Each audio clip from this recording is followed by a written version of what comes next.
Mash is being born without magic, which is problematic since it is the most important thing in society. The individuals who can use magic have on their mark and face, while those without the mark are eliminated. While struggling, Branded finds the abandoned child Mash and raises him as the years progressed. He did a tons of powerlifting, and older Mash is presently a physical example. One day, against Regro's instructions, Mash visits the city to buy cream puffs, causing many to notice he is unmarked. Due to his unfamiliarity with people, Mash insults police officers Terry and his boss Brad, who try to arrest Mash since the unmarked are hated by God and should be executed as threats to magical society. Regro, who found Mash abandoned as a baby, refuses to give him up.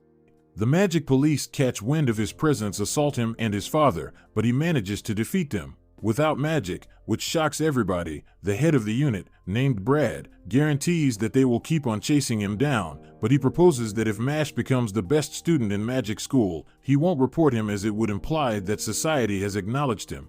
Brad provides Mash a fake mark so he can attend Easton Academy's entrance exam. Examiner Claude dislikes Mash, mistaking his airheadedness for laziness. Mash passes the magical demonstrations, confusing Claude that Mash can somehow lift boulders and run on water without using spells. For the last test, the applicants must escape a trap-filled maze. Mash encounters Lemon, a shy girl who sabotages Mash on purpose. Lemon is confronted by a monster, but Mash saves her, reassures her, then escapes the maze by simply smashing through the walls. Lemon, having mistaken Mash's reassurance and kindness as a marriage proposal, reveals Claude took advantage of her poverty to force her to sabotage Mash. Claude is disciplined by Headmaster Wahlberg, who gives Mash a test of resolve. Falsely suggesting Regro would die if he failed, Mash allows himself to be injured to save Regro. Passing the exam, Mash meets his roommate Finn, who is wary of someone as odd as Mash, but does helpfully explain that to become a divine visionary, Mash must collect the most reward coins among their year group by consistently scoring the highest on exams, research projects,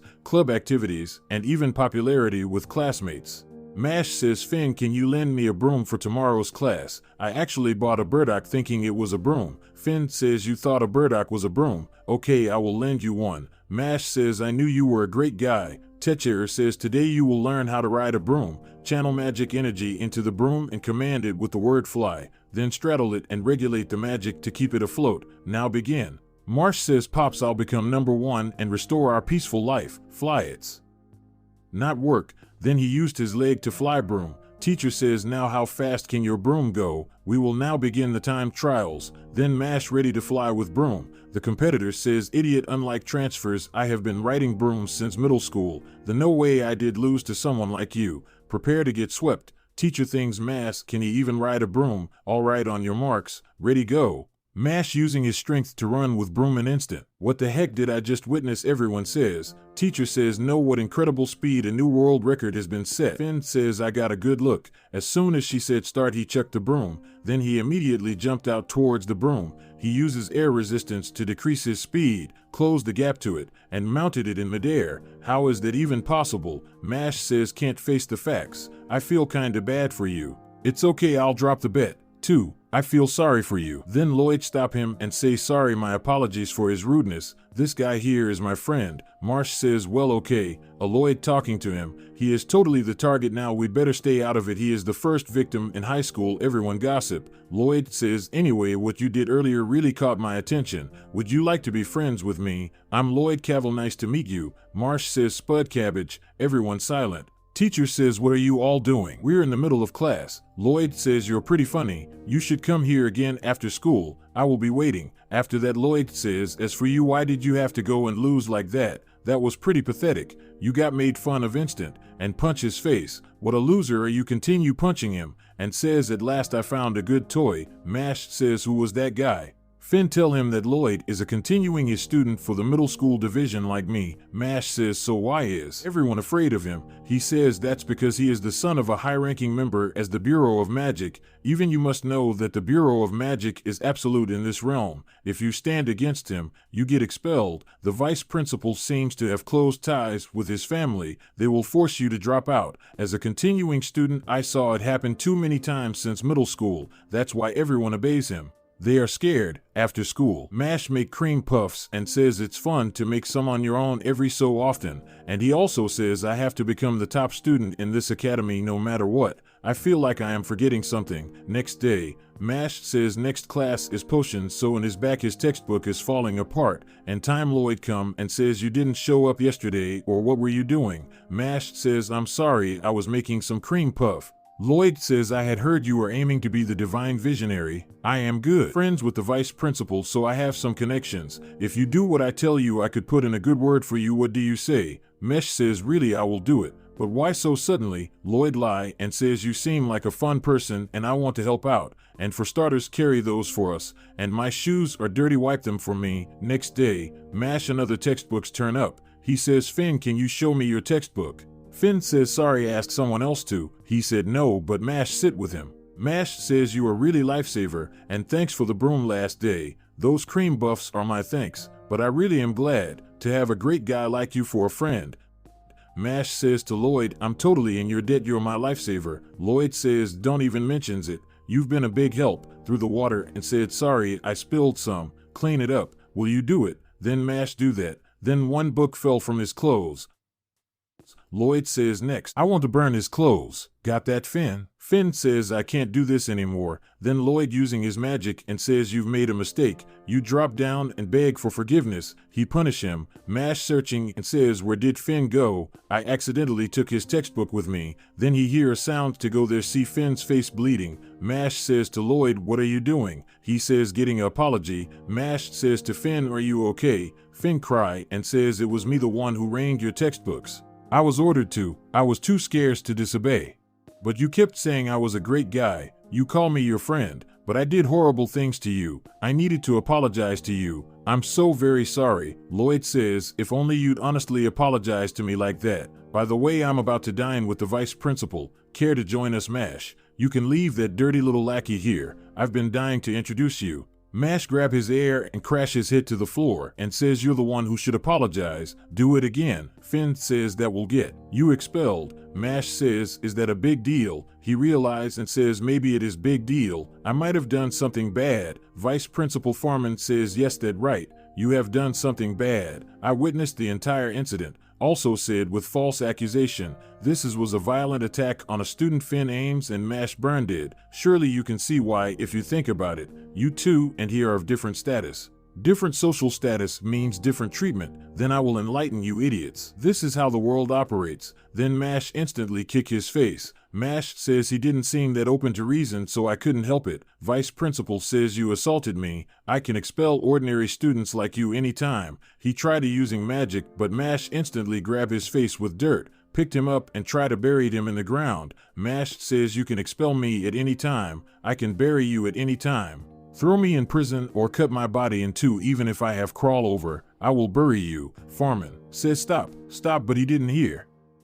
The Bureau of Magic insists on Mash's expulsion, but he is protected by Wahlberg, who is increasingly tired of people like Lloyd corrupting the government and society. Instead, he offers Mash his full support in legitimately gaining the title of Divine Visionary. Mash's defeat of Lloyd makes him popular, so overbearing student Tom insists he join the Duello team, a popular sport played on flying broomsticks that rewards coins for winning matches. Mash is unsure what to do since he can't use magic to fly.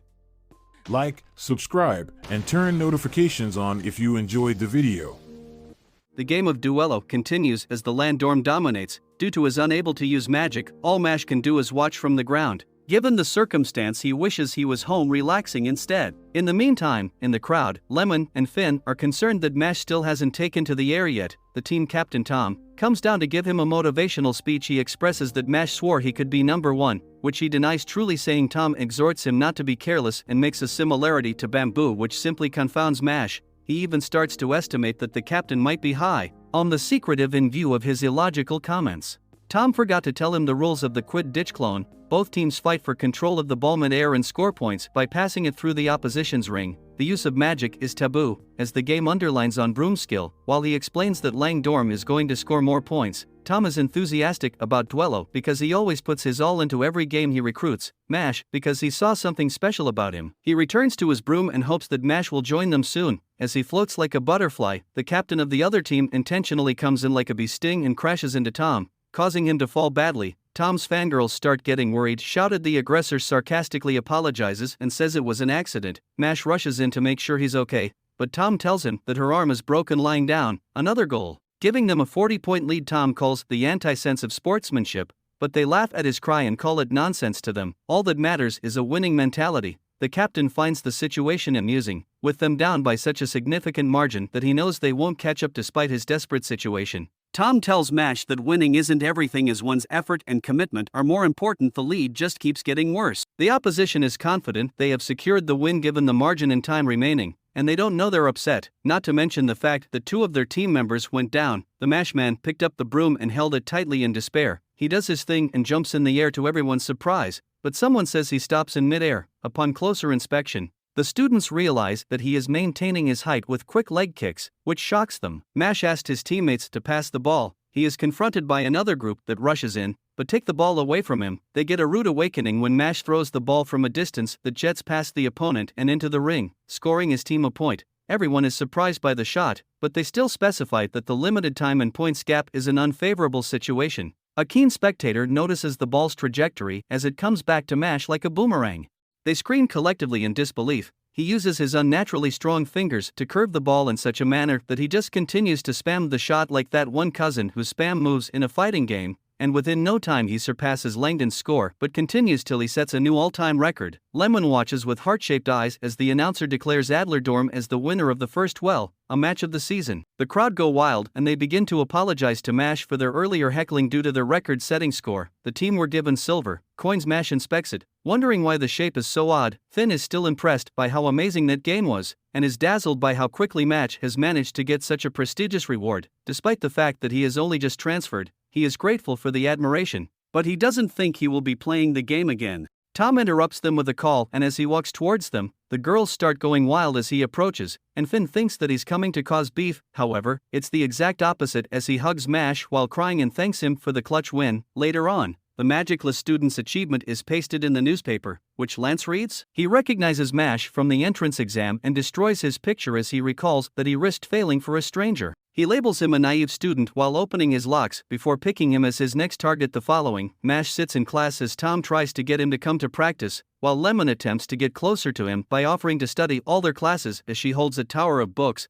but Mash is not interested in engaging in any of them. Finn doesn't want to be roped, and so he pretends to be sleeping. Lance comes in and interjects, expressing his wish to join the fun. Tom immediately. So this is his double marks and speculates that he's a first year since he has never seen him before. Lemon is aware of Lance and points out that he ranked first in the entrance exam. She comments on how cute he is now that she's seeing him up close. However, she stops her trail of thought because she has given her heart to Mash. The magicless student tells the newcomer that what they were doing wasn't fun, so Lance suggests that they change that. Mash gets up interested, asking if they're playing hide and seek. The top-ranked pulls out a bottle from his rope, pointing out that it is a special magic tool that is ancient. He opens the lid, which shrinks Tom, Lemon, and Finn before they are sucked into the vessel. He reveals that he is capable of trapping people. Lance informs Mash that if he wants them back, he must come to the forest, and then disappears. The two later meet at the designated place and Mash wants to know what all of this is about. Lance points out that he wants them to bet because just like Mash, he too is collecting the coins. He has 2 silvers at the moment, which shocks Tom, who makes it known that it is only a select number of upperclassmen that have them. It is revealed that line marks indicate the amount of magic power one possesses. Lance has 2, meaning he's really bad news. The majority of people are known as single-line men epic users. However, there are rare exceptions with multiple marks known as double-line magic users. They exist in the world at a rate of 1 in 100,000. These people are looked at as chosen by magic itself. Lance states that they will beat each other's silver coin in a match. They will fight until one can no longer continue or gives up. We learn that any other format of dueling is prohibited in the school since he has his friends hostage in a bottle. Mash doesn't have a choice but to accept. He points out that he has a huge advantage just by having the bottle as he knows about his selfless personality, but resting bitch face number 2 knows that he doesn't need this advantage to win. Lance points out that he was too soft by helping Lemon during the entrance exams. He is disgusted that he prioritized someone else over his own goals. Tom and Lemon advise Mash not to take the fight. The magicless student has had enough of the long talk and wants to start the fight. Lance showcases his power by clearing the land using a gravity spell. The clearing can be felt by Burned Dead. and Brad, who are lurking about still trying to keep an eye on Mash? The officer expresses his worry, which catches Brad, but he quickly explains that he is worried about his profits back to the fight. Lance has cleared the place, leading concentric rings. Mash comments on the flashiness of the performance, calling it unnecessary. Mash dashes towards him, which confuses the number one, who feels like it's a bit disrespectful to try and win against him. Without magic, he pins him to the floor with his gravity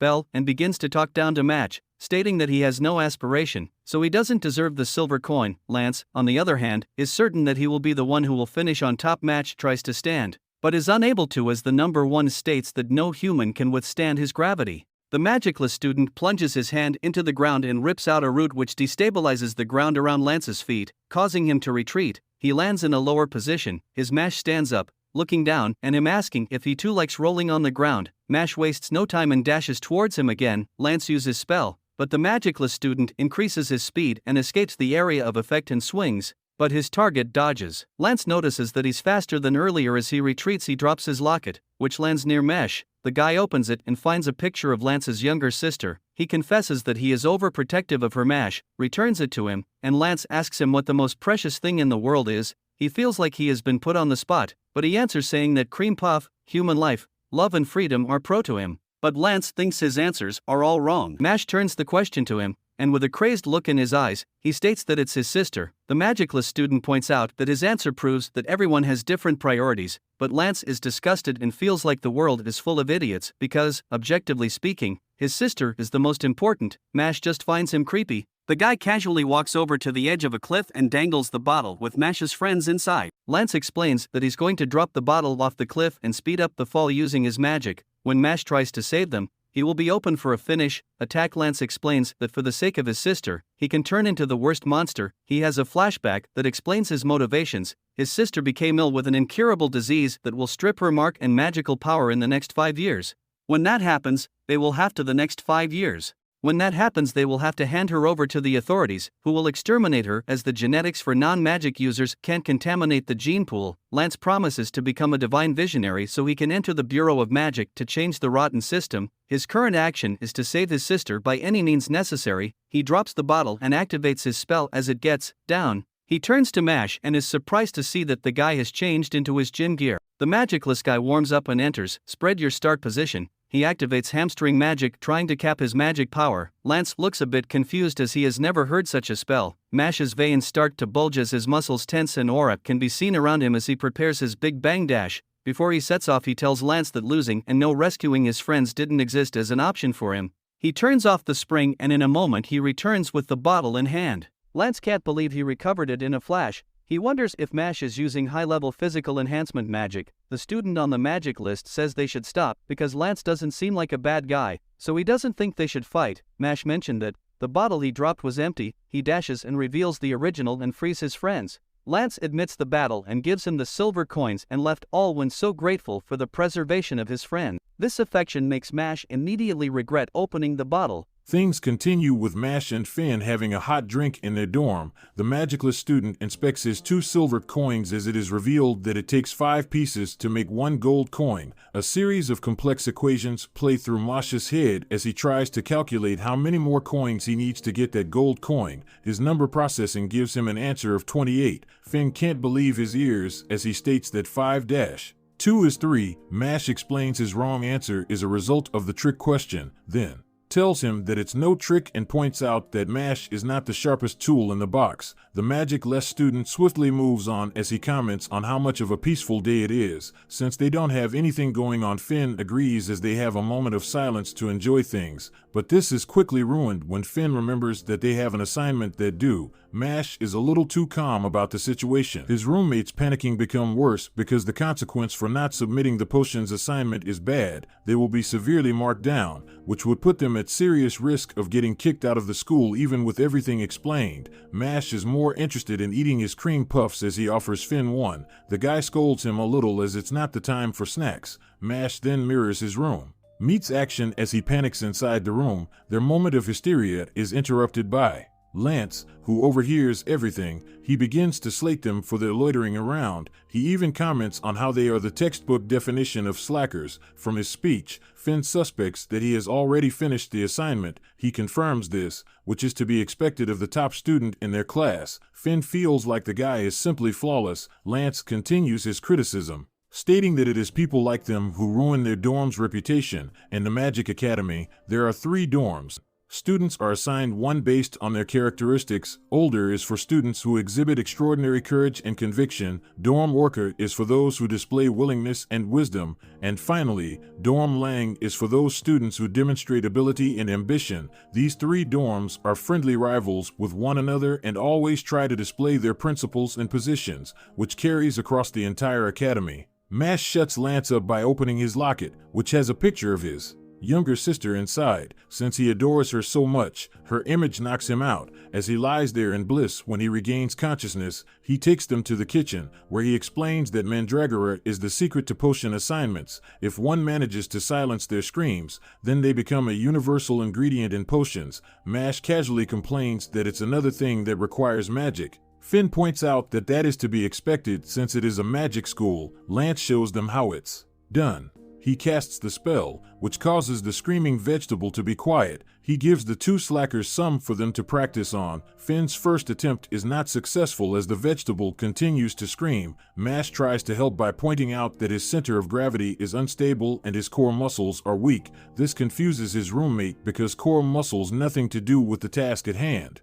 The magic-less student lifts his wand and casts the spell, which has the exact opposite reaction. Vegetable's cries intensify. Finn watches in shock as he wonders how that's even possible. Lance points out that he should worry about his shortcomings. The top student instructs Finn to focus his magic on a single point and visualize gently caressing it as he releases his magic. He does as instructed and finds some success, which gets him excited. Lance comments that even slackers like him can be capable. Finn starts to think that maybe Lance is cool after all, and he decides to look over to see how his roommate is doing. The situation is dire, as he has managed to aggravate his mandragora to the point that it has grown several times bigger and more aggressive as it swings its limbs all over the place. It begins to attack Mash, but he dodges and casually slaps the vegetable into submission. It crashes to the ground out cold as he tells them that he too has calmed it down from what they have just witnessed. Finn begs to differ. Lance doesn't argue the point and moves on to the cooking of the mandragora. He explains that once the vegetables are asleep,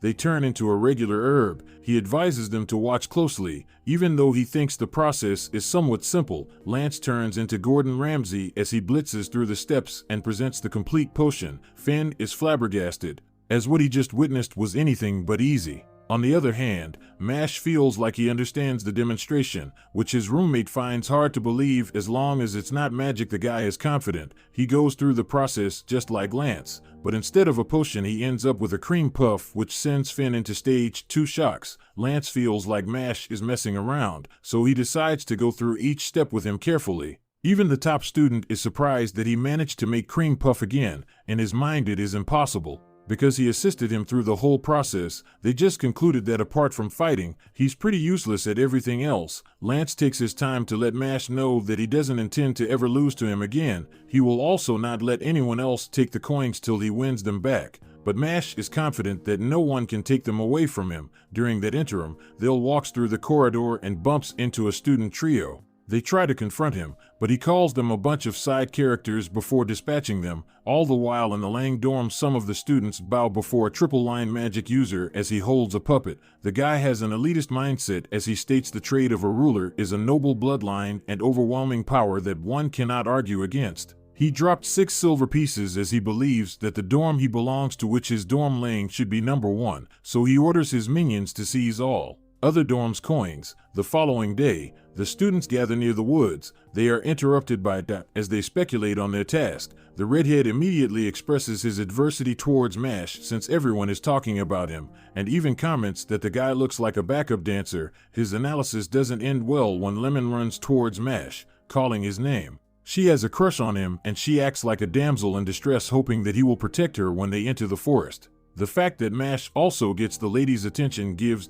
another reason to dislike the guy. He reveals that it's the main reason he wants to be a divine visionary so that he can purge the world of good-looking guys like Mash who take all the women. His little rant is interrupted when the teacher appears and announces that there will be a chance to attain bronze and silver coins in their exercise. He explains that their task is to exterminate the forest scorpions. They must bring the stone. Embedded in the defeated monsters' foreheads, most of them will only earn bronze coins. However, there are a few which are strong and are worth silver coins. These can be identified by square stones on their foreheads. Ordinary magic users don't stand a chance against them. Defeating such foes is what makes them Eastern students. They can do whatever it takes to survive with everything explained. He gives them the order to enter. Alerts Mash that he doesn't intend to lose to him.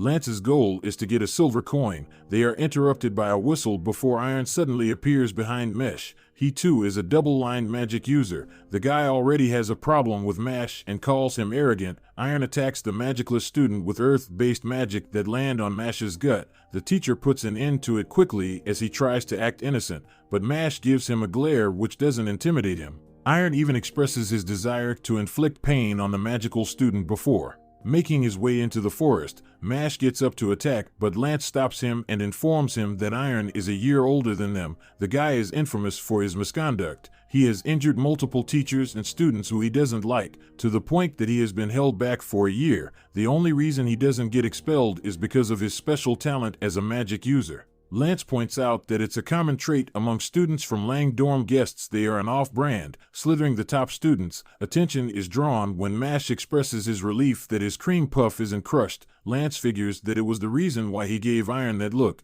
The two make their way into the forest and Mash zones out and loses sight of Lance, but he bumps into who tries to pick a fight with him. However, they are interrupted when they hear a female scream. A true background character prepares to attack the girl for something that intervenes with a powerful exploded spell that finishes the guy promptly and rebukes him for attacking a lady. The girl interrupts and cutely thanks him. Her beauty takes Duck by surprise. He turns away to compose himself, feeling like he must play it cool. So he tries to respond in a cool manner that doesn't go to plan because she grabs his hand, which forces him to break out of character since her hands are so soft.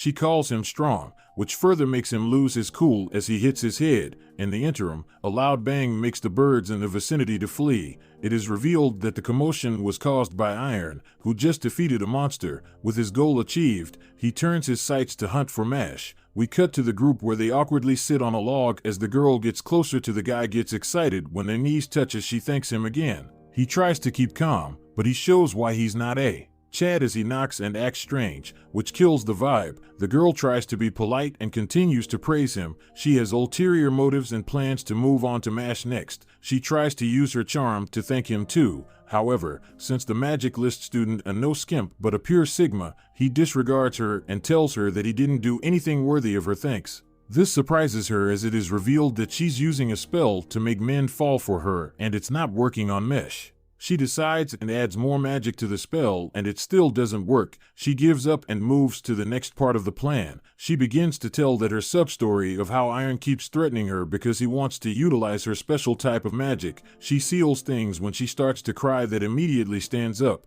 promising to beat him to a pulp. Iron overhears and confronts him about his statement. He attacks them, but the redhead dodges with his new bay. Mash also evades easily, but is the one who steps forward to take on the villain, but Iron sees him as cringe. He promises to give a reality check on the pecking order before he can finish. Goes on the offensive with a powerful explosion attack. He then follows with a rapid fire and finishes things with a giant explosion. It even creates the signature mushroom. All the while, Mash casually eats a cream puff as brags, thinking that he has won the fight. Things quickly move to Lance, who has found Lemon, and Finn, who are happy that he's around to save them. Back to the fight, is shocked to see that Iron protected himself. His attack couldn't penetrate. The second year retaliates with a powerful earth attack that does big damage to the redhead. However, it knocked Mash's cream puff out of his hands. The magic-less student pauses for a moment as Iron insults. One can tell that he's not happy that his cream puff is on the floor. From the expression on his face, you know Iron is a goner. Barrett recovers from the attack he just received from Iron. He internally acknowledges that there is a big discrepancy between their magic powers favoring the older student. He tries to assess the current situation, looking over to Mash, who is still in shock that his cream puff was knocked from his hand. From the blank look on his face, Barrett doesn't think that he will be of any help. So he begins to rack his brain to come up with a strategy to get the girl out of the situation safely. Iron helps him out by proposing a little game after commenting on what a letdown the redhead is as an opponent. The double-line magic user tells them that he's willing to give them one chance. If Barrett and Mash can endure 5 hits from his magic, he will leave the disloyal alone. Iron even decides to follow the school rules and bet 1 silver coin. The girl expresses her worry about him taking such a bad deal, but Barrett interrupts her and immediately accepts the terms without hesitation. The girl continues to protest, but the redhead assures her that he will be fine since it's only 5 hits. Iron corrects him, stating that Mash also has to take 5 hits too. Barrett disputes this condition, as the magical student has nothing to do with their altercation there. Senior warns him that he doesn't get to decide. The redheaded agrees, and to Mash's shock, Barrett decides to take his hits too. Even Iron lets out a whistle, impressed by his guts, and wonders if he can take 10 hits. Barrett feels like he's responsible for antagonizing the fight, so he must see it through solo. Mash respects his resolve for now, and watches on as Barrett spreads himself, ready for the first hit. Iron casts the first strike in the gremlin manner, which knocks Barrett back, causing organic red paint to spill out his mouth. From the power behind that head, he knows he is in trouble. He falls to his knees for a moment, but quickly gets back up to take the next blow as Iron laughs. The girl watches in horror as he hits him with the rest of the prescribed blows. After the 9th, Iron is a little surprised that he's still standing, even though he's a little bloodied. The redhead smirks as he thinks about the tears that girl shed while telling them how Iron was harassing her. He is determined not to let those tears go to waste. As a reward for enduring 9 hits, Iron decides that the last one will have significantly more power than the rest. Barrett takes it head on and is sent flying back as he crashes to the ground. The senior is happy with his handiwork as the redhead lies there unmoving. He begins to mock, but suddenly stops when Barrett gets back up. As he confidently states that he's still standing after 10 hits, he stumbles over to Iron, hoping that he will keep his promise, but he collapses before getting to him. Iron continues mocking him for thinking he could still stand after taking clean hits from his magic. Barrett pleads to Mash to take the girl and run while he figures a way to resolve this with Iron. The ready senior hits the redhead with another strike, clearly showing that he has no honor. The redhead pleads again for Mash to save the girl, but her voice interrupts him this time as she calls him an idiot, which takes him by surprise. She comments that she knows that he's under her charm spell, but his behavior reeks of desperation. Iron feels that's a bit harsh as he jokingly tells her not to say that as she makes her way over to him, revealing that they are working together. Barrett genuinely looks heartbroken as they mock him for his delusion of thinking he's a main character. Ironically, he is one of them. He begins to get a little frustrated when they are relentless with the ridicule. Iron laughs with his mouth wide open, so Mash shuts it with a cream puff. The magicless student feels like the duo has gone far enough. He finally steps forward, stating that it's his turn to take the 10-hit challenges, points at Iron before pointing down while describing him as a scumbag, provoking his senior to come at him. Iron just stares at him in shock as cream drips down his chin. All the while Lance, Lemon, and Finn relax a little after defeating a monster. Lance is a little worried about Mash, but the other two are confident that he'll be fine. The top student in their class explains that there are different types of magic users. For example, white mages excel at scholarship and support magic, while red mages excel at combat. Mash has been mostly facing the former so far. However, any red mage past their first year is a tough opponent with that alone. But to add the double-liner's natural enhancements, there will be some that are equal to or even stronger than Mash. Iron could be one of those back to the fight, and the senior is amused by Mash's statement. As he walks over and grabs Barrett, he comments on how he dislikes people like the two of them. He sees them as weak hypocrites that act tough and has the edge to crush these kinds of people so that they can snap out of their delusion. He prepares to slam Barrett to the ground for making his clothes dirty. Mash dashes and launches a punch, but Iron sees the attack coming and counters, which Mash barely dodges. It even draws a little residue from his cheek. Their senior laughs at the fact that Mash thinks he can win against someone who gained 2 gold coins during his first year. He brags that his base power is significantly stronger than theirs and hits Mash with multiple attacks. But the table starts to turn when Mash blocks one of his assaults and crumbles the rock. The magicless student begins to open and close his hands as he activates triceps magic. Iron finds this humorous since he has never heard of such magic because it's straight cap. Mash tenses his fist while he dodges Iron's attacks, but as he gets closer to his target, The magicless student punches his way through the rocks and lands a punch right on Iron's face. The girl can't believe what she's seeing. The Iron space begins to leak as he comments that this shouldn't be happening, as he earned 2 coins as a first year and his magic is top tier among the second years. After his words of affirmation, he launches an assault, but he casually walks toward it. He smashes through the spell and lands a shocking death punch on Iron. The pain from the blow is written all over his face as he struggles to breathe. He falls to his knees and profusely vomits with the second hit. He knows he can't win this fight, which shocks him. Towers over him as it is clear that he can't take another hit. The magicless student walks to the base of a tree and takes a seat like a boss, which confuses Iron.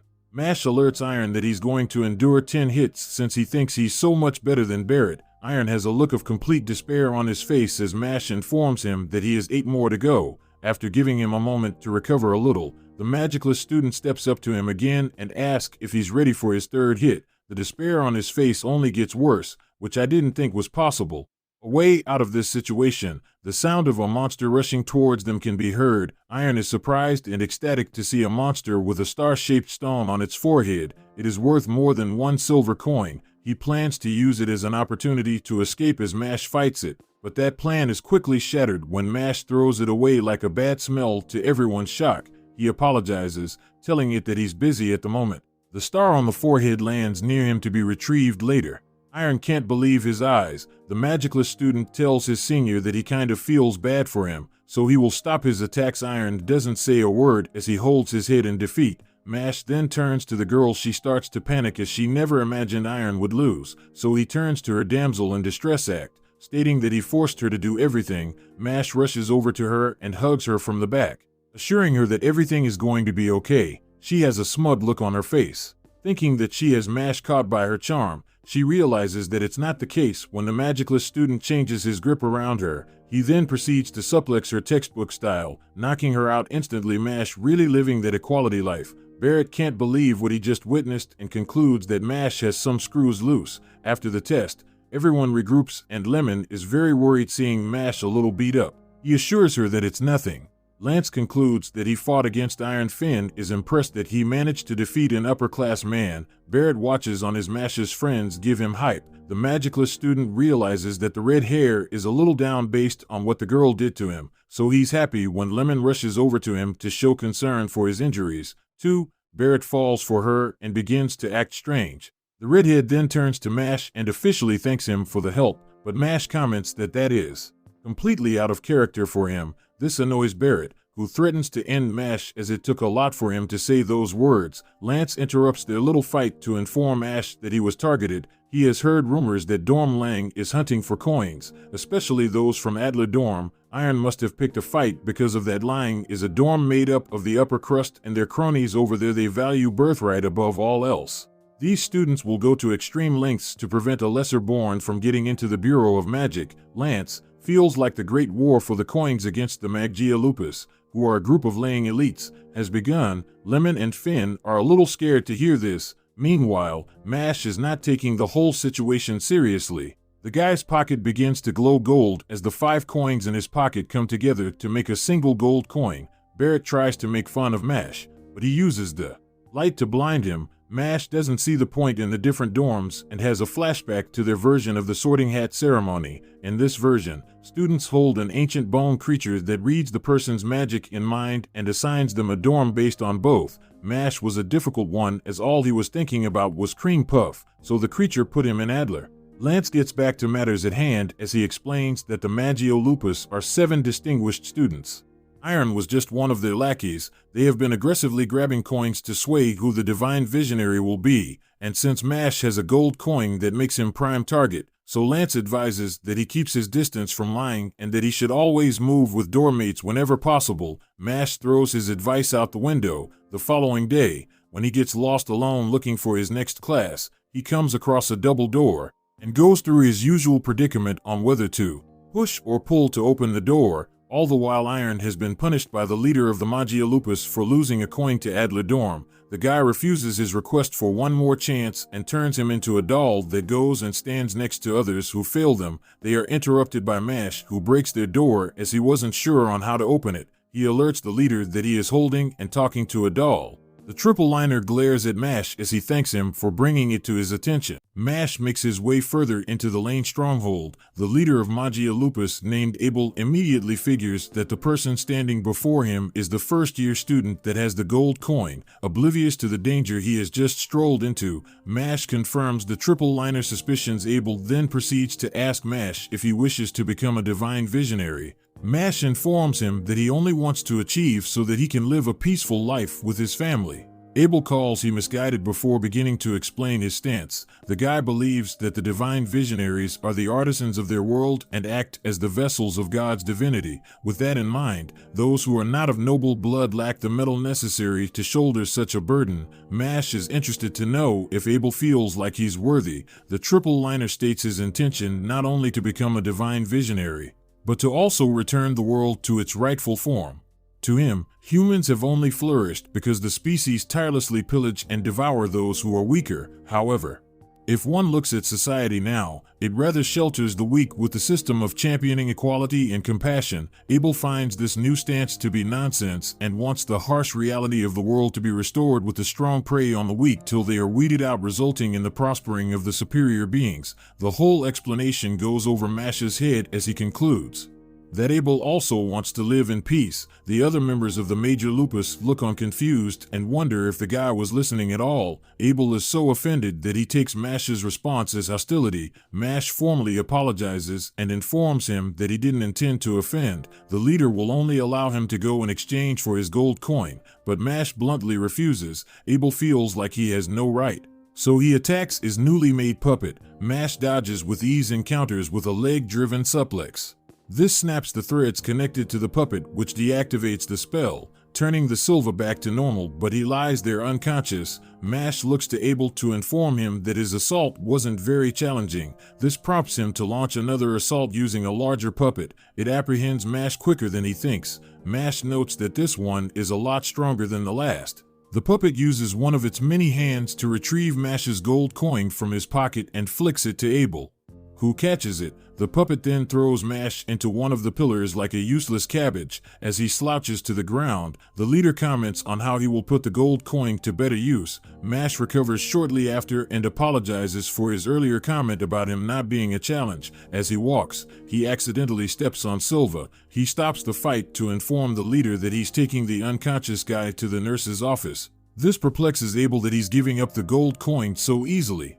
Mash corrects him that he's prioritizing the injured. As he reaches the door, he turns to Abel and informs him that no matter how strong the leader is, he has no intention to lose to him. The look in his eyes, coupled with the statement, catches everyone's attention. His silhouette disappears as he excuses himself. Abel is taken aback by his overwhelming confidence and wonders if it's because he's simply thoughtless or if there is more to him. This question is answered perfectly when he opens his hands expecting to find a gold coin, but he is greeted with a button from one of his puppets. All the while, one of the fans of Magia Lupus, called Love, stands there in a cold sweat as she feels like she just witnessed something unfathomable. It is only revealed as she explains that when the puppet flung the coin, Mash ripped off its button with his mouth and spat it with tremendous force and accuracy, causing it to collide with the coin midair, taking its place as the coin floated off course.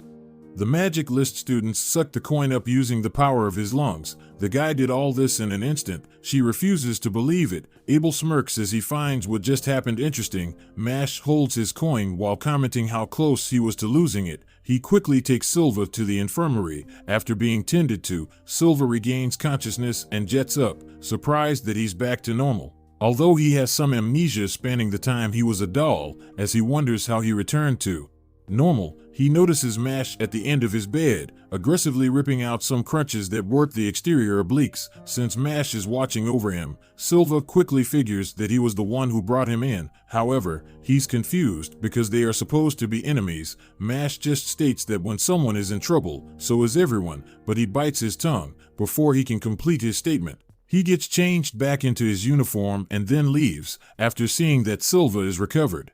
Silver repeats Mash's words as it seems like it had a profound impact on him. Meanwhile, back at Adler's dorm, Barrett and Lance converge at Mash and Finn's room and the two have an instant stare-off. Lance wonders what the redhead wants in the room before commenting on his new hairstyle. Brett bluntly calls it a makeover, but from his muttering, he's done it to appeal to Lemon. Finn is more confused that the two have chosen his room to have this argument. Barrett ignores his complaints. As he analyzes Lance's face, he concludes that he's above average while also being tall. Barrett therefore expresses his dislike for him, concluding that he's living life on easy mode because of his physical blessings. The guy is salty as he gestures rudely to him. Finn can see this escalating, so he begins to complain again. The two ignore him as they exchange insults and draw their wands, ready to start throwing spells in the room. Finn begins to cry as he pleads for them to take their beef.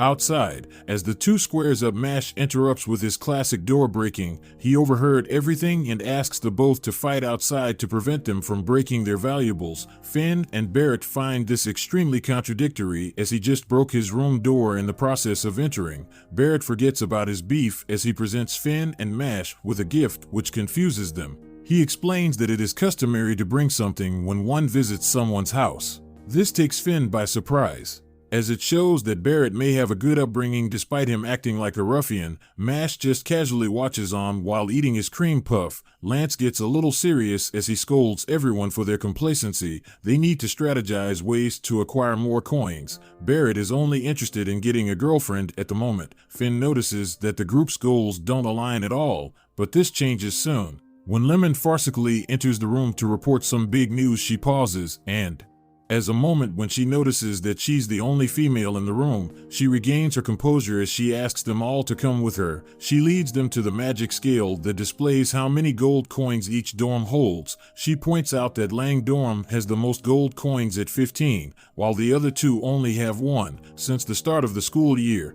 everyone knows that Lang have been aggressively hunting for coins. Currently, the upperclassmen of Adler dorm who are capable of stopping them are away on off-campus internships. Lang dorm is blood purists with an exclusionary ideology, and if things keep up like this, they will produce the divine visionary for the year, which would not be good for society. To make matters worse, the Orca dorm is only interested in research, which means that it is up to Alder to put a stop to Lang's plans. Barrett is thinking about how sweet Lemon is for breaking the situation down for them. His dreams are shattered when she flirtatiously pleads with Mash to try hard. Lance knows that means they have to go on the offensive and start challenging the students and Lang for coins. The other two are on board with that plan as they stand up with confidence. Later on, Mash makes his way to the L pen to clean up and tend to them for 1 week as punishment for attacking the vice principal. Lance joins him just as he's about to begin. Lance points out that the Lang students are likely to target him, since he's the holder of their only gold coin. His suspicions are proven right when Oral and Shinri from the Modulus ominously approach the barn. They announce their presence when Oral casts a water spell that drops Mash in a dimension full of water. The guy struggles to recover as he reveals that he can't swim. Shinri launches his giant shuriken at Lance, who dodges. They officially introduce themselves as the 6th and 7th Thong respectively, and state their aim to retrieve their gold coin as per the school rules. They both place a gold coin on the line just before the battle begins, with the agreement that the winner takes all. Oral then casts a spell that turns him into a shark before diving into the water world with Mash. The other two stand on land, as Shinri wastes no time when he launches another attack. Lance has already figured out that his opponent uses his magic to control the weapon. His gravity magic is a good counter. However, just as he's about to use it, he realizes that the owls are within the attack area, so he pauses. This gives Shinri the chance to attack again, which grazes him. Lance tries to use his magic once more, but he freezes. A vision of his little sister, condemning him for getting the poor owls involved, pops into his head. Just like his leader, the 7th Fong also believes in survival of the fittest. He releases a double shuriken attack and Lance takes it head-on as dodging would put the owls behind him in danger. Shinri notes that his opponent is from the prestigious crown family based on his wand, their fame for their gravitation magic. He also heard rumors that the eldest son ran off, so he guesses that Lance is that guy and calls him weak. He then begins to talk down to him, but Lance uses his gravity spell to make one of the shovels fall, but Shinri pays no mind to it. He's only thinking about how defeating someone from the crown family will submit his place as a superior being. He only realizes that something is off when he throws his final attack. All the owls are in the corner of the barn, feeding on the sack of seats. Before he can react, Lance shows him his true powers as he casts his gravity spell. The shovel falling was to open the bag to lure the owls over. It now dawns on him that Lance didn't attack all this time due to the owls and not because he was weak. His best attack is easily nullified with the gravity spell, which simultaneously pins him to the ground. The difference in their magic power is overwhelming.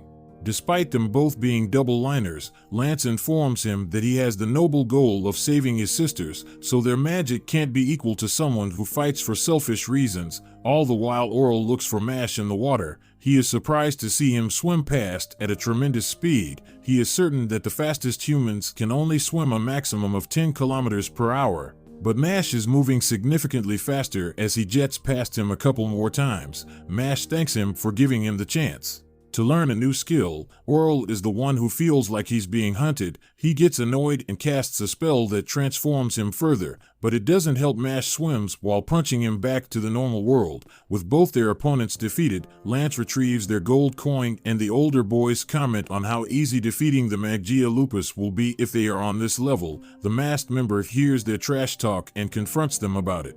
As they turn, he moves at great speed in front of the duo. Mash and Land sends the danger, but his gravity spell doesn't work as the masked guy's eye glows. Mash notices the menacing aura around the opponent and performs one of his quick attacks, but the guy dodges. He makes it known to them that he mainly came for his allies and assures them that they will meet again after that encounter. Mash and Lance take their comments back as the new foe leaves his mask crack, showing that Mash's attack landed a little. Based on this, the guy notes that Mash did that without magic and believes that he's the same type as him. The story continues at the academy during sleeping hours in the hallway, where a student is exact at the masked guy for taking his golden coin. He stands in a battle-ready form, asking his opponent if he really thinks he can take a valuable item from him without any repercussions. The student, whose name is Rose Emus, also known by his epithet the Magma Master of Worker Dorm, cast an overwhelming-looking spell towards the masked guy, but he activates his special eye and then proceeds to decorate his blade with the blood of the Magma Master. Masked guy then roasts him for being incredibly weak before walking off and removing the blood from his sword. We then cut to a mouse, vibing and enjoying some nibbles before it is scared away by a life-sized doll walking uncontrollably. The next day Lance gives some insight into the organization, Magia Lupus, who are a group made up of the elite students in the land dorm, while Mash is preparing what I presume to be cream puffs. Lance tells him that not only are the members of Magia Lupus magically talented, but they also have high self-esteem, which undeniably makes them the top students in the academy. Lance has the idea of hunting them down since he does not want to play a defensive game against students who possess such abilities. But the issue with his line of thought is that the school has decided to hide all the dorms' locations from each other to encourage some kind of competition between them. He asks Mash about what he thinks of his idea of trying to figure out their location so that they can take their coins, but Mash is his happy world perfecting his art of cream puff making, so he responds with one word which makes Lance wonder if he was even listening this whole time. Nevertheless, he gives Mash their dorm robe, which he struggles to wear. Lance hopes that wearing the robe will make him more conscious of the fact that he actually belongs to a dorm as they converse. Lemon barges in to interrupt them and informs the boys that Tom is in big trouble. However, Mash tells her that Tom's issue can wait since his cream puffs are still being cooked, but Lemon is adamant that they go see him after arriving at his location. Lemon notices that he looks completely drained. Tom cracks a cold sweat and informs him that he does not remember what happened to him. The only thing he knows is that when he woke up, he found himself bedbound in the infirmary, and since he lives his life at full speed, he usually falls asleep without dreaming. So morning comes relatively quickly for him, but on the night he collapsed, he dreamt that he was restrained within a dark box unable to speak. Even though he was fully conscious, he remained in that state for hours. Due to the tense situation, Mash removes the cream puff and begins to munch. Lemon asks the captain if he is feeling okay physically, although he is all right. He feels a bit woozy, and on top of that he has temporarily lost his ability to use magic and doesn't perceive any magical energy within himself. He feels as though someone has sucked out all of his energy. Lance looks behind and sees that this same condition is the reason why the other students, they are also in the infirmary. He wonders what exactly is going on and why all this is happening whilst the headmaster has been summoned to the Bureau of Magic. All of this gets Lemon concerned, so she gives Mash a toy and informs him that it is a good luck charm, so he should keep it with him at all time. She also tells him not to do anything risky. Later that evening, Mash and Lance decide to execute their plans of finding the base of operation for Magia Lupus. Lance has reasons to believe that they are behind the current issues in the school. Mash is more concerned about them walking around the academy after hours. But Lance doesn't really see an issue with that. Barrett comes out of nowhere, uninvited, and chimes in to say that all should be okay if they apologize later. Finn also joins the party only because he does not want to be left alone in his room. Lance isn't too happy about them tagging along and thinks that it is a bad idea. But Mash feels sorry for them, so he suggests that they allow the newcomers to join in their search for coins. As the group of four make their way through the corridors, Skimp Boy, Barrett spots Lemon and begins to skimp so hard for her that his nose starts to use a liquid that is the same color as his hair. He decides to call out to her, but Lance holds his mouth shut as he suspects that something is not quite right. Surely enough, he is correct as Lemon starts to break dance like a zombie and then turns around with a face that resembles a doll. The boys manage to hide in time before she could spot them, so she continues her journey to wherever the hell she is going.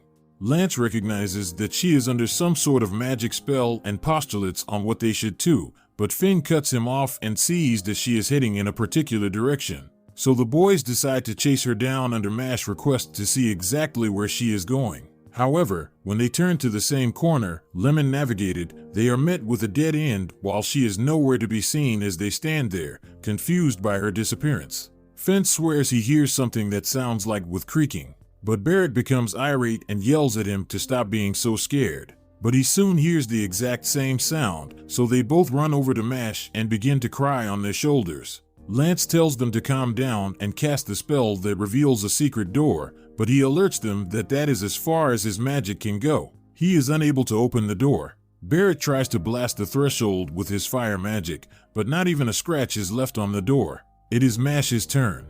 So he improvises by hitting the ground with his bare fist, which opens it slightly. He then stops it from closing by holding it with the sword and armor before stamping on the sword, which blows the door completely off and out of bounds. When making his way into the opening, he remembers Lemon's words for him not to do anything risky. He apologizes for not keeping his promise before proceeding down the stairs. While walking through the hallways, Lance knows that with their hideout being underground, it gives them an advantage. Barrett cuts him off with a loud cry after seeing a light, which leads them to a battle arena. The groups are welcomed by a caller who makes an appearance in a burst of spectacular flames. He notifies them that where they stand is an ancient dueling field so old that he doubts the current teachers of the school, the knowledge of its existence. One of them asks him if he is part of Magia Lupus, but he denies it and tells them that he is merely there as a request from the third Fong to eliminate intruders. The guy informs them that if they wish to proceed, then coins have to be wagered.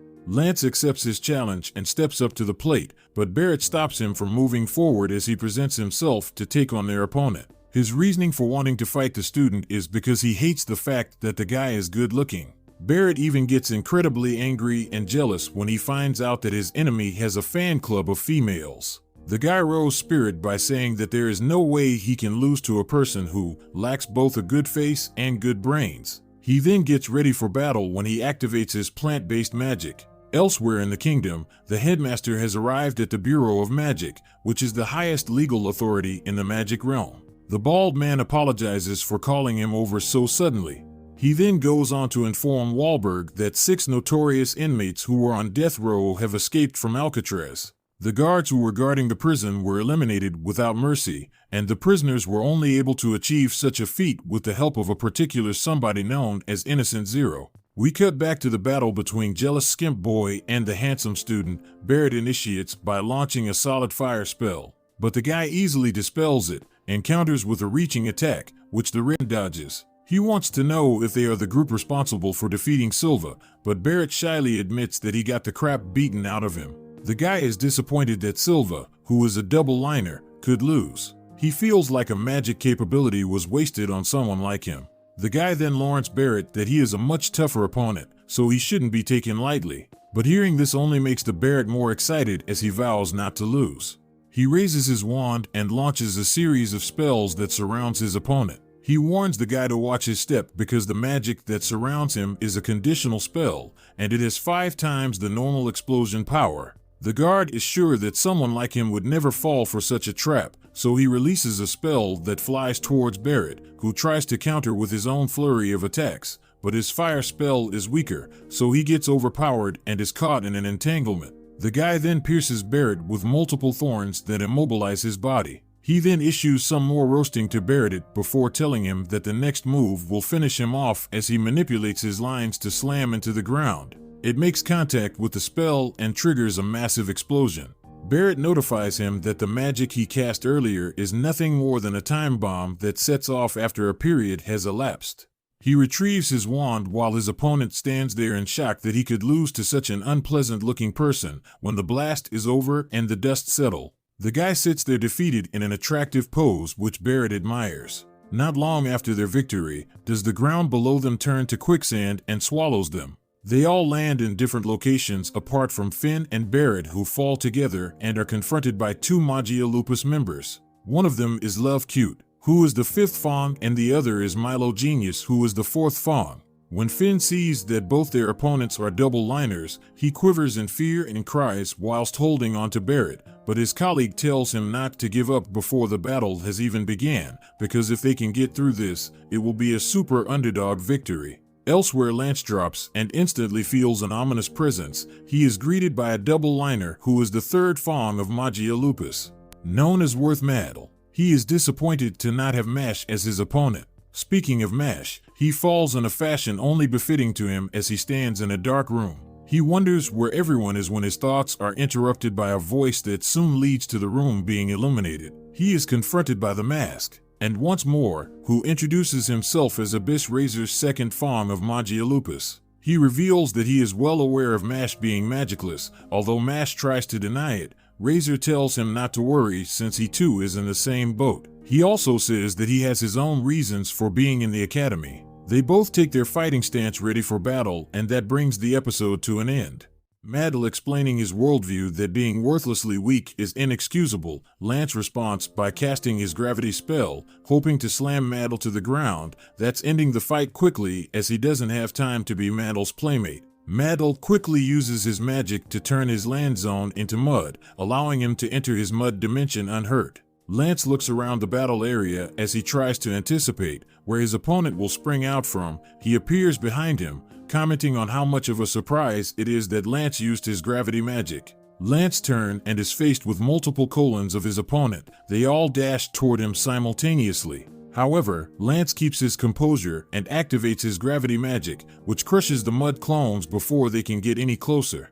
Madel enters his mud's world and launches a surprise spike attack, using the residual mud, but Lance is no slouch and dodges it with ease. After seeing the clone at work, he immediately figures that he must concentrate on defeating the original to end things quickly. He decides to attack the whole field, but Madel elevates and emerges behind him. The guy quickly launches a spell that restricts Lance's movement before he can react. Madel then fires mud cannonballs at his target. He gets a few direct hits, which leaves Lance a little disheveled. Madel begins to comment on the Crown family that Lance hails from and acknowledges his lineage. However, he calls him wasted talent because he's not with Lance's dorm. Before offering him a chance to join the Magia Lupus, Madel takes a cheeky shot stating that he would fit in nicely in the lower ranks. This would give him a better chance for his magic to flourish. Madel believes that growth depends on who one surrounds themselves with. So if he surrounds himself with the Garbage and Alder Storm, then he will become one of them.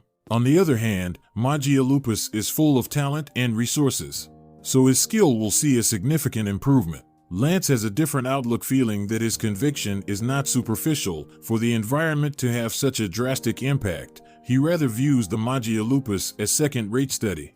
But Maddle gets amused by the comment before he can even retaliate. Lance casts a sideways gravity spell, which sends him to fly into the wall, but he uses his mud magic to absorb the impact as he finds himself in his little world. Maddle feels like he has the upper hand since gravity magic needs a place to slam the opponent into. The smug look on his face is quickly wiped away when Lance fires rocks and high speed into the mud. This forces Mantle to dash out of his safe space before he's pelted into submission. Lance believes that based on Maddle logic, his environment is the superior one. This triggers Maddle to enter an internal monologue, as he believes that because he was born with 2 lines, the resulting higher magic capacity makes him greater than the average Funky. He has been at this prestigious academy since his middle school days, so his joining of the Magia Lupus was inevitable. While in the group, he is receiving an education that is only reserved for Lang Best. With all of this in mind, he assures himself that he's strong. The upper-class man finds Lance to be cocky for a first year and decides to take things to another level. Maddle takes a controversial potion, which is the concentrated magical essence extracted from the student they have been attacking. This gives an incredible boost in magical power. Maddle casts the second stage of his spell, which causes his mud to fabricate a giant devil-like creature. He explains that all magic has tiers. This second level is a different form of magic than what is used by single-liners. It is higher tier magic that only certain double-liners are allowed to cast. The guy gets a flashback to his father informing him that his achievement determines his worth and only those who have an aptitude for magic has that worth. This drives him to obsessively study and practice magic currently. Achievement and strength are what sustains him, and he feels like he earned his present position. He believes that because Lance associates with lesser bloodlines, he will never achieve the level of magic that is about to defeat him. But Lance easily dodges the attack and tells Maddle that he doesn't understand anything. The people that he calls flunkies are just as capable and can even be learned from.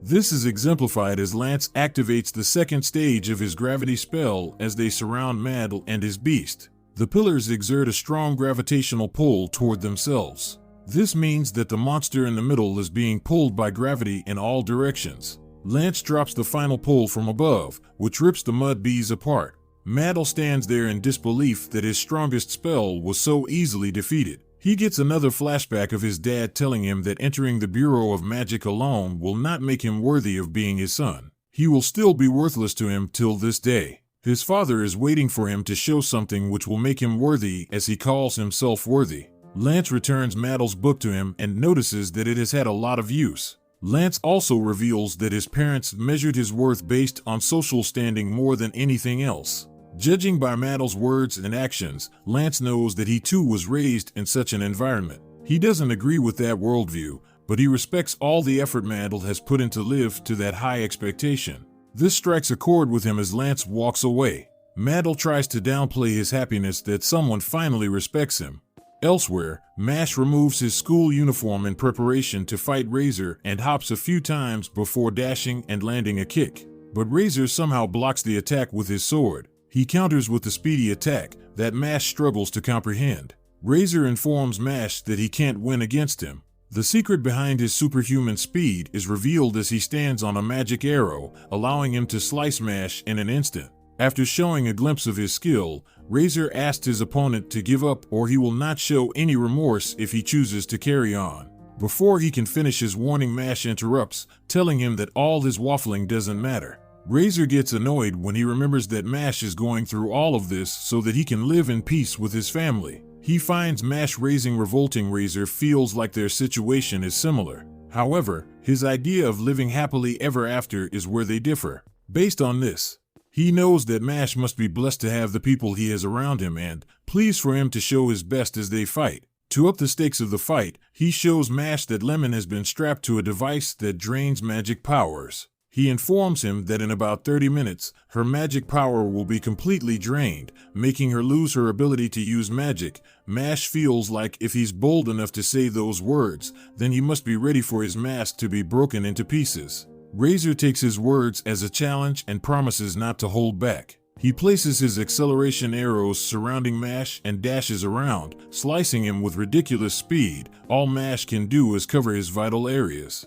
The assault ends when Razor lands a stab on his abdomen. When he tries to remove the blade, he's unable to because Mash tenses his ABS. Mash allowed the attack to hit him so that he can close the distance between the two of them. He grabs Razor by his robe and head-butts his mask, destroying it like he foretold. Razor tries to cover his face with his hands, but Mash notices his red eye and comments that it's bloodshot. Razor is surprised that he doesn't know what it means. Mash apologizes for getting it wrong. Razor alerts him that he doesn't need to apologize and explains that his eye is called the Evil Eye. It is the eye of the devil which temporarily disables the magic of all who fall under its cage, since magic is everything in this world. Such ability makes him a target of hate. Hearing this makes Mash a little sad that he can't use his eye ability on him. Razor assures him that all is well, but outlines that he's the natural enemy of all magic users, so he has been feared and despised his whole life. Even his parents have the same sentiments, but he feels like someone is blessed. His Mash can't possibly understand how that feels. He comments that some people in this world should have never been born. He too can use the high level of his magic ability as he activates his second. This creates a force field around them. A red arrow that points down appears on Mash's abdomen before he can process its meaning. Razor dashes at him and cuts him several times as Mash throws a punch in slow motion. He sees the Mash is surprised by his lack of speed and explains that the field decreases the momentum of everyone else within it and grants that speed to him. He darts towards Mash and begins to attack him with an intense barrage of cuts. As Razor bolts to land the finishing blow, Mash slowly counters by smashing the ground, which splits the floor into two, creating a tunnel with nowhere for Razor to maneuver and gives Mash the chance to land a counter that shatters Razor's blade. Razor realizes what is going on and tries to back, but Mash steps on his foot, preventing him from moving. Mash lands a devastating punch to his gut that sends him crashing through his barrier. This gives him the chance to perform a damaging combination. Even Razor can see that they are completely different levels as he falls to the floor. Razor refuses to take his loss as he reminds himself of his reason for living. He activates his Accelerate ability one last time and dashes towards Mash, but Mash stops his blade with his bare hand and counters with a backhand. Mash continues his assault with a barrage of high-quality attacks, sending Razor flying all over the place like a rag doll. The final move shatters the barrier as he suplexes him to the ground. Razor lies there in a crater, unable to move as he wonders how his life would be like if he was to be born normal. He reveals that he was still a young child when his own manifesto and his parents were shocked. He was blessed with the god's gift of magic as a double liner, while also cursed with the eye of the devil. Just like the markless children, they rejected his existence. His parents locked him in a cell to keep his situation hidden, and all that he was given was his sent meals. That was his life for a while, till one day his parents tried to end him. He suspects they must have run out of patience for having a child like him. He comments that he should have never been born. However, he established a new purpose when he found that Abel needed him, even if he was just a useful tool. It was better than being hated, but as he sits there in defeat, he couldn't even meet that expectation. After hearing him out, Mash agrees that he has been blessed for having the life that he has had. Despite being born without magic, he can't even imagine what Razor has been through. But he believes that they could become friends. Razor calls him amenable. He pleads with him not to proceed further because he can't defeat Abel during their first encounter. Abel was not using his true power. Mash interrupts him and thanks him for the warning, but he has every intention of fighting their leader. He also informs him that his attitude toward him will not change and hopes that they can share some cream puffs in the future. As he says goodbye, Razor finds Mash strange as the episode comes to an end. The episode opens with Rain Ames being directed by the principal via letter to check the basement. He reveals the secret door and proceeds down. Meanwhile, Milo the fourth Fong leaves Love to take care of Barrett and Finn. Since they are single liners, she introduces herself before asking the two lads if they like her. This completely takes them by surprise as they stare at her with confusion. She doubles down on her question, but Barrett informs her that they barely know her. So how can they have such feelings for her? She then asks them if they think she's cute, so the redhead just concludes that she's the super manipulative type. Normal people would find that character trait to be repulsive, but he finds it attractive. However, he has his sights on Lemon, so he politely informs her that he's not interested. Hearing that he's in love with someone else gets her irate, so she attacks him with a wind spill. The lads conclude that she is emotionally unstable, and Barrett barely manages to defend the assault with an explosion spell. Barrett takes some damage as Love is a double-liner, so she has immense raw magic power. Love shouts that all girls are born princesses, so they are supposed to be serenaded and served. Any guy who can't meet that standard can die in her mind.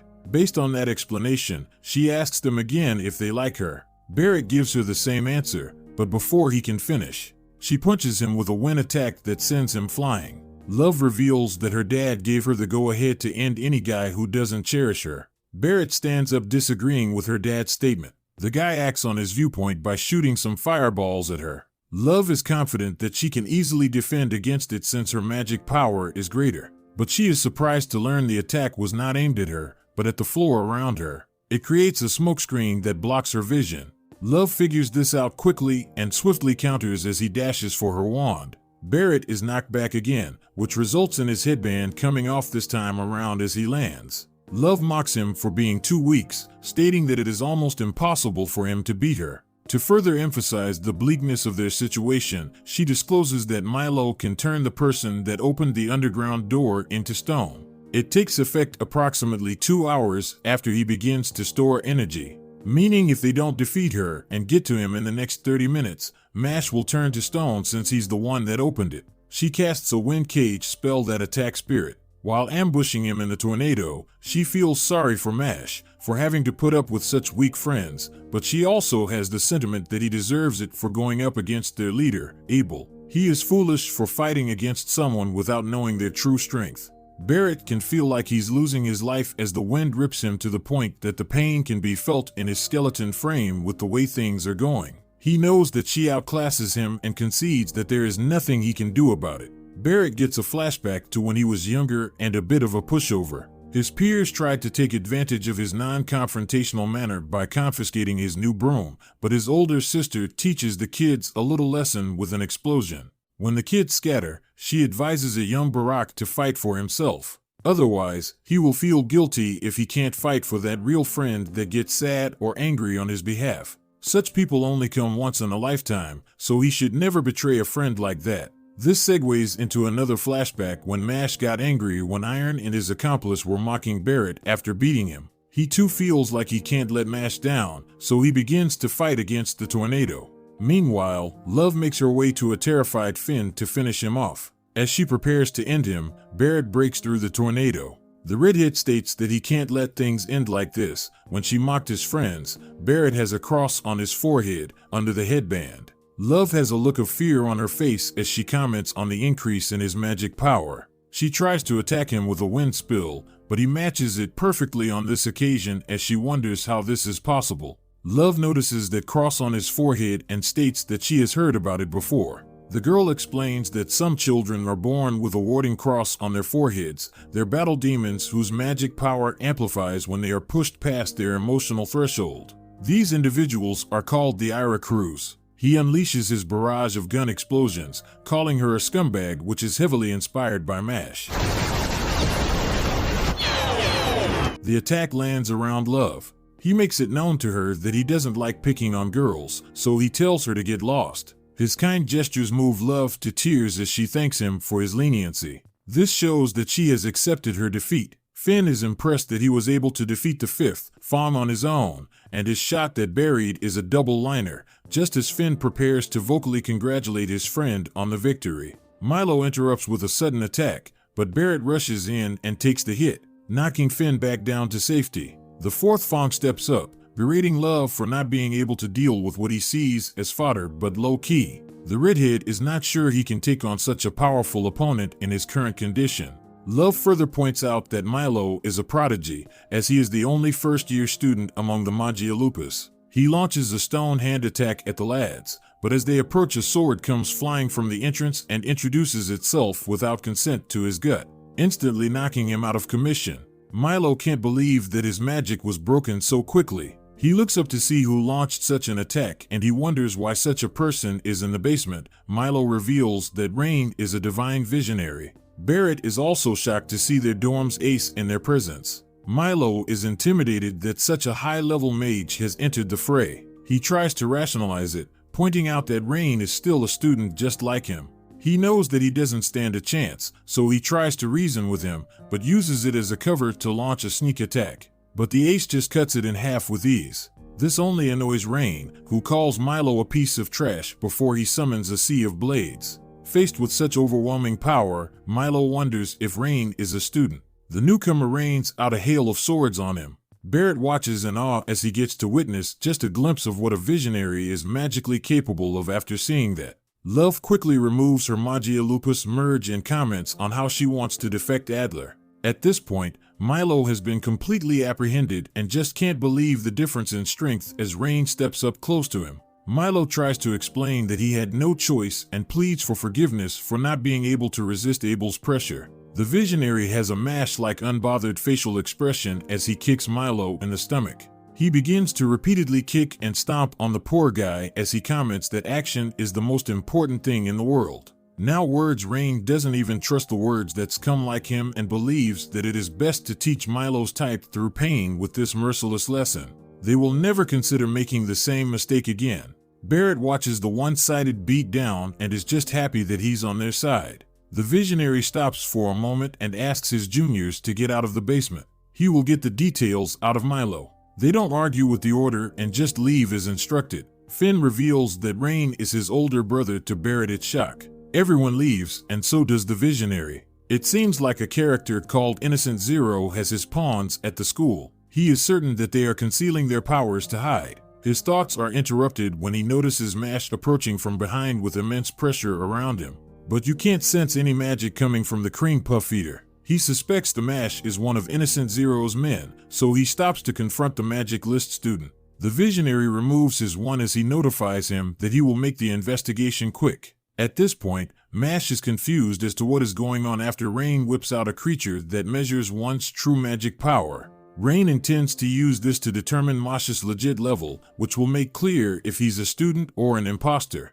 The creature brags that it has profiled the power of thousands of magic users. If he's a regular magic user, he will be let go as soon as Mash expresses his reluctance to participate. Rain doesn't hesitate and fires one of his swords at him, but Mash blocks it with his 2 fingers. All the while, the creature begins to measure his magic power. Mash politely wants to know why he's suddenly attacking and warns him that that is dangerous and barbaric. Rain suspects that he didn't use magic. The power measuring creature begins to get scared when its reading comes out as 0. It just takes it as a miscalculation. The visionary is a little surprised that the creature can't pick up any power. Rain decides to increase his attack percentage a little, which summons more blades. They quickly attack Mash again as it looks like they have pierced him. However, upon closer inspection, Mash uses it to make a chair to sit on. Rain is surprised that he managed to do such a thing.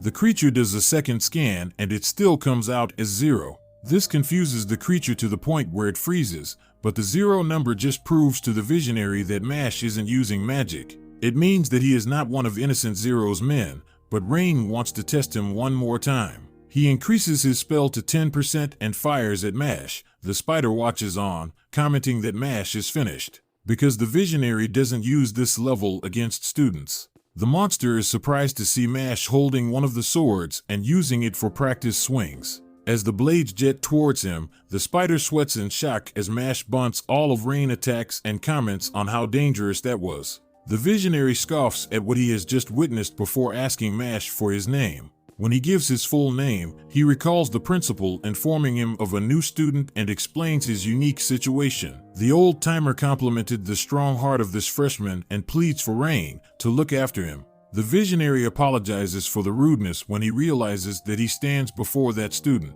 Mash doesn't accept his apology initially, but he relaxes a little when he's given a magic kerchief that will heal his wounds. Mash realizes that there are rabbits on it and assumes that Rain likes rabbits. The 2 blood characters stare at each other for a moment before Mash thanks him for it. Rain warns him to be careful if he's going after Abel. Mash is surprised that he knows, but his senior informs him that the headmaster told him that Mash wanted to be a divine visionary. This will mean that he will naturally have to face Abel's, since the guy is one of the candidates to win it currently. His doll magic far exceeds what's required of a student. He admits being surprised that Mash could block magic with his bare hands. But without any magic, he is sure that he's going to have a tough time. Mash tries to lie that he can use magic. Rain knows he's capping, so he just continues to explain that Abel holds the most coins in the school, so defeating him will increase Mash's chance of becoming this year's divine visionary. Since their world has so many issues, Rain wants strong allies who can stand on their own. He tells Mash to achieve his goal, even if it kills him.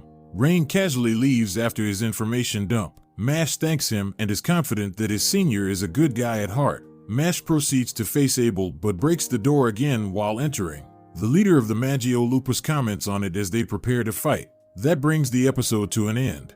Getting into Abel's chamber, Mash is met by a disturbing sight. Seeing him, Abel commends Mash for surprising him. While Mash wonders how he has done that, Abel thought Rain was the only student capable of facing Razor Evil Eye. Since Mash does this, he is definitely surprised. However, finds it hard to believe that Mash is a better magic user than Rain, who is a divine visionary. On a second thought, he wonders something else. This thought seems like it would be a problem for Mash, who hopes that his secret has not been found, seeing him react this way. Abel seeks to know what is wrong, but Mash states that he is okay and asks him to continue going further. Even after all he said, Abel commends Mash, referring to him as being capable. He feels this sole reason should be enough for someone as superior as him to understand that the world does not treat everyone equally. Hearing all this, Mash remains silent. Then Abel reminds him of their beastly natures, which he had mentioned to Mash before. He clearly states that he cannot abide by inferior genes since they are on the receiving end and take advantage of the kindness rendered to them, further exerting their rights. This he finds to be audacious, seeking Mash's opinion, but the lad continues to be silent. Abel further tries to convince him to let go of the weak, which he refers to as useless luggage. However, Mash assumes that the weak are those who don't have magic. Abel agrees, stating that they must dispose of them. Hearing this, Mash is shocked to his bones. Meanwhile, Abel thinks merely segregating those without magic from society is too kind and intends to change the system. His reform extends to the underachievers and those who shelter the weak. To Mash, there is only one person who comes to mind in all of this, that happens to be his father. This causes him to think about the time when he was a baby. At the time, his father referred to him as a good and honest boy. Also, after witnessing him does a double-back somersault at a very tender age, his father is shocked to the bones. Later on, he remembers when he had his first cream puff, which was offered to him by his father. At that time, his father got angry because he had eaten it before being told to do so. However, this didn't stop his father from being proud of him. Back to the present, Mash evaluates his thoughts. He bluntly tells Abel that his way is a problem. Due to this, he doesn't think they should be friends. On the other hand, Abel feels offended by this. He is disappointed that Mash doesn't understand all that he has said and refers to him as being dense. Since he has proven to be an inferior gene, Abel feels he should be eradicated. This causes him to release a batch of puppets on Mash. While this is going on, Love approaches the hole and is pretty exhausted. Seeing the doors to Abel's chamber open, she takes a peek and sees the puppets approaching Mash. Immediately she hides herself. The sight Abel and Mash fighting seems terrifying for her, and she thinks she has arrived at a bad time. When the dolls approach Mash, he punches one and sees a yellow substance come out of it. Fortunately, he is able to dodge it, preventing it from touching him. Just then, Abel reveals that the dolls have acid in them, sarcastically telling him to be careful with this new information. Mash grabs the head of the dolls he had punched earlier. Seeing him do this, Love wonders what he intends to do. Then he uses the head as a bowling ball, eradicating of the dolls without having to come close to them or touch them. This shocks the hell out of Love as it leaves her mouth wide open. Meanwhile, after doing this, Mash reminds Abel about inferior genes, which he mentioned earlier. He seeks to know if it would mean Abel has inferior genes if he beats him. Abel finds this insulting and basically tells him to shut up. Ignoring this, he seeks to know what Abel has done with Lemon. Hearing this name, Abel seems to have no idea about who he is talking about, especially since all he claims to be doing is receive magic power from everybody. This sounds pretty bothersome to Mash, who clearly informs Abel that everyone is sick about this. Not minding this, Abel reminds him of the belief that the strong take from the weak. Shortly after, he sends in his large clown dolls to attack Mash, assuming that Mash cannot stop them. Due to this, he mocks Mash for being at the skill level he is. Watching the dolls approach Mash, Love believes it is over. However, she is surprised to see Mash launch all the dolls, destroying them in the process. Seeing him do this, Abel realizes that Mash has grown since the last time they met. Suddenly, Mash reminds him about his saying about the string taking from the weak and assuming it's their right. Having clarified this, he clearly demands that Abel tells him where Lemon is when he wins. This meant he was so sure he would win. Watching him exhibit this much confidence scares Abel, but he keeps his cool. Love, on the other hand, gets scared and contemplates returning home. Eventually, she decides to stay back. Back to the fight, Abel realizes that Mash isn't all talk and the latter thanks him for realizing this. After that, Abel starts to control Mash's body, forcing to deliver punches to himself. As much as Mash tries to fight it, Abel had placed imaginary strings on him, causing him to lose control of his body. This led to Mash strangling himself. Since the fight was becoming one-sided, Abel stops this. Instead, he reveals Mash's friend Finn, who has now become a puppet. He reveals that he had captured Finn earlier because he felt Finn would make good entertainment. He claims that he had left Barrett's since he was too badly injured to be useful, directing the puppet Finn to fight Mash. He hopes this would be an interesting show. Immediately, Finn charges at Mash and the latter blocks his attack. Seeing this, Abel instructs Mash not to lift a finger or attack. He threatens to break Finn apart if Mash breaks the rules. Hearing this, Mash realizes just how petty Abel is. When he mentions this, Abel lets him do what he wants since this could lead to him breaking his friends apart. These contended with the fact that if Mash doesn't do this, then Finn would do it. Since Mash cannot destroy his friend, he chooses to sacrifice a few hits. This causes Finn to land powerful punches and hits while Mash takes it and not able to do a thing. Eventually, Finn hits him powerfully with the axe in his hands, causing him to fly in a distance. However, when Mash lands firmly on the ground, Abel is shocked. He is more shocked to see that the axe Finn had used to hit Mash had been broken. At this moment, Mash mocks Abel for thinking he is a deep person. Hearing him say this, Love believes that war is on as this gets Abel angry. Just then, he brings out the gold coin he has in his jacket. He asks Abel if he still wants it, and the latter assumes he has finally decided to give it up. Meanwhile, Mash forcefully flips the coin, causing it to cut the threads controlling Finn. This causes Finn to be restored to his human self. Mockingly, Mash apologizes, stating that the coin just likes him. Tired of all Mash's games, Abel decides to end this once and for all. He strings Mash up, aiming to control him. However, when Mash starts to struggle, he is confident that humans cannot resist his magic and refers to Mash as just another puppet. While Mash doesn't seem to bother about what he is, he intends to make Abel regret lashing out at his friends.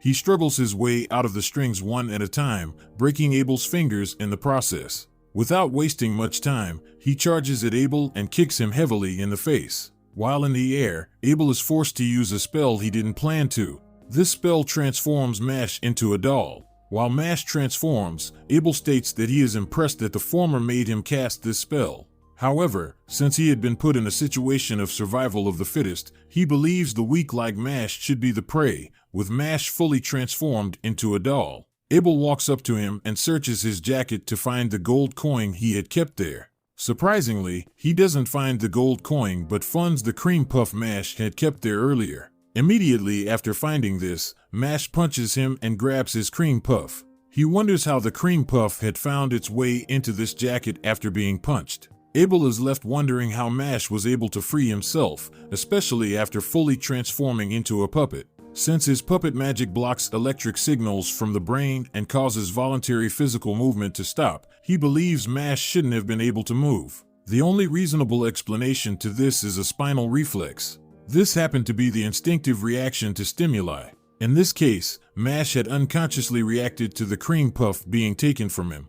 Apparently, hanging onto the cream puff was so important to him, and this surprises Love as much as it surprises Abel. Since his previous spell does not work, Abel decides to extract magic power from his dolls and use the magic power to initiate what he regards as the ultimate spell. With this, he creates a harm puppet which turns everyone with a 100 meters radius into a puppet. However, the transformation into a puppet will begin the moment a person is touched by the invincible strings. When the strings are released, they pour down on the ground, making it hard for Mash to avoid them. This gives Abel the confidence that he has finally defeated Mash. However, he is surprised to see that the hands of his harm puppet have been pulled away. Looking closely, he realizes that Mash had pulls off the hands of the puppet. While we wonder what happened, Love, who witnessed this, lets us know. She states how shocked she was to see him balance his body in anticipation of the strings. This caused him to feel the strings' impact on a part of his body. When this happened, he was able to know where the strings were and grabbed them, immediately pulling them out. After all that, he punched the harm puppet in the face when Abel realizes that he has been defeated. He is reminded of the story of his mother and how she was killed by the same people she always offered help to, since he had done all this for his mother. Mash doesn't think Abel is a bad person. He decides to spare him, but still demands that he releases Lemon as they had agreed.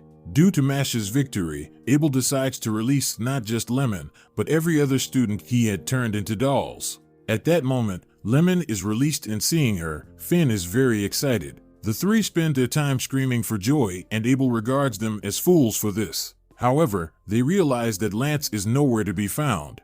Meanwhile, Rain is pretty occupied with tracking a bad person who had taken the form of a student. When he challenges him, he realizes that he is a member of Innocent Zero, a dark magic organization working in the shadows. Innocent Zero members reveal that they had set Abel to find someone, and since he had failed to do so, they intend to kill him. When Rain seeks to know who they seek, he fails to reveal any information to him.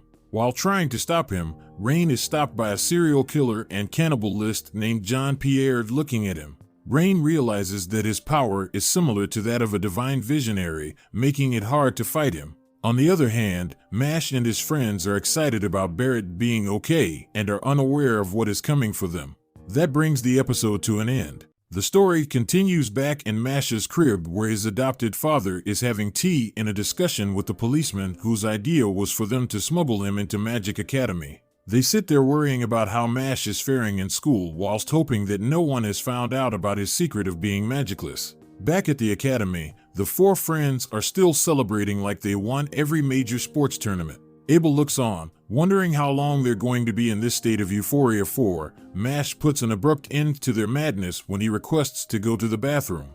All the students who are turned into puppets have been reverted back to their normal selves as they talk about the lawlessness of the school and the whereabouts of Rain. Cell casually floats in like Casper the Ghost and swats the friends away, which sends them flying. Barrett sits up, ready to challenge, until he gets a closer look at Cell and recognizes his aura and overall badass energy. So the redhead simmers down a bit and just watches on. The agent of Innocent Zero makes his way to Abel and queries him on why he looks like someone had beaten him purple. Cell throws some sly digs at the leader of the Magia Lupus for being pathetic before showing his appreciation to him for giving intel on Headmaster Wahlberg. Cell then materializes that gratitude by moving Abel's hands to meet his own throat, to squeeze it with passion to stop the air from entering his lungs. Before the leader of Magia Lupus is finished, Mash interrupts with a tray of cream puffs and orange juice for them to celebrate. It is clear that Mash cannot read a room, so this catches the attention of Cell, who is amazed by Mash's nonchalance. While his friends tell him off for his terrible timing, a fly lands on Mash's face, so he sneezes, a heavy sneeze that sends the cream puffs flying into the Cell is wearing. The villain is so taken aback by what is going on that he loses focus and releases his grip on Abel. Mash kindly asks Cell to return the cream puff because they have every intention of eating it, but Cell is not impressed, so he slams the cream puffs to the ground, which shocks Mash to the core. Cell begins to address Mash, but he is struck by a sharp headache, which he didn't have before the mushroom head stepped into the room. He thinks to himself, if Mash really is the guy, and his criminal organizations are looking for. There's an awkward stare-off before Cell remembers that he was just in the middle of catching a body, so he continues with the catching of the body. Abel is seen helplessly floating up in the air before his spell from Cell is cast, which dashes its way to Piers and the Magia Lupus leader. It looks like Mash is too late to react, but Razor was razor sharp with his reaction and managed to come in between the attack Abel. Mash rushes over with concern to check on his new friend, who seems to have given up as he tells Mash that their promise of eating cream puffs together may very well not come true. Mash walks over and hands Razor a magic handkerchief which Abel uses to stop the bleeding. Cell stands over them and reveals why his attack wasn't fatal. It was because Mash had picked up a small stone and launched it itself back, which was enough to shift his aim. The villain looks over to Mash with amazement as he confirms that Mash really is the guy. Mash looks back and shows him how a true aura stares looks like. Cell isn't phased one bit and begins to talk down to Razor, which gets Mash super mad. So he stamps his foot on the ground and causes fragments of the floor break. He kicks at it in the direction of Cell in hopes of ending him, but the guy just catches it with a smug look like he's playing dodgeball. He then licks the rock like it is some kind of candy, which Mash finds incredibly strange. Mash doesn't really dwell on that subject and warns them not to get in his way of taking Razor to the infirmary, otherwise he would have this knot beaten out of him. The villain is very intrigued, and Mash's bold claims, so he steps back to challenge Mash. He informs the student that they only have 30 minutes to save their friends, so he is curious to see if they can win within that window. He opens a portal and begins to hurl countless attacks at Mash, but the guy meets every one of the projectiles with his bare knuckles like a true Chad. But his limitations are starting to show when some of the fragments cuts him on the shoulder before a huge assault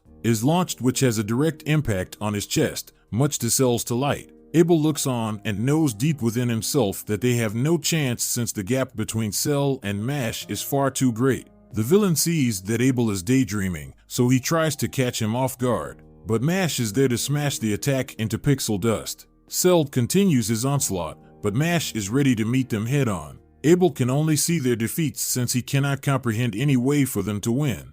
He calls Razor a fool for using his body in a last attempt to save his master, but Mash corrects the Magia Lupus leader by saying that Razor was happy to sacrifice himself because Abel gave him a purpose to live, which eradicated his loneliness. These words of Mash triggers a memory in Abel where his mother reminded him that they are incredibly privileged to be born in the circumstance they find themselves in. She told him that things like talent and appearances are mere coincidences, and then gives him the beautiful advice of empathy. She urged him to learn to put himself in the shoes of others. She told him that if he can adhere to this rule, it will make him a little more kind to others. The flashback ends as Mash breaks the projectile apart. Razor regains a bit of consciousness and recalls the day Abel had acknowledged his evil eye as something positive. This made him feel needed, so in light of that he pleads for his master to flee. All the while Mash is still punching through the carbon nuggets, although he is moving forward. Barrett takes a closer look and notices that the nuggets are too many and too heavy, so with the time limit on his hand,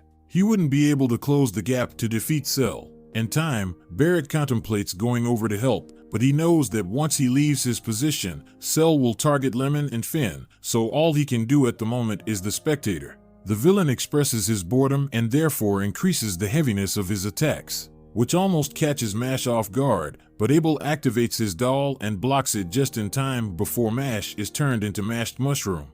Abel makes a speech about how it is the right of the strong to take from the weak, but he also acknowledges that it is also the right of the weak to oppose the strong. Cell is somewhat confused as to why the Magia Lupus leader is opposing him. The leader launches an offensive, but Cell easily destroys the doll into pieces. Just as he stands there, gloating Mash emerges out of a piece that had fallen close to him.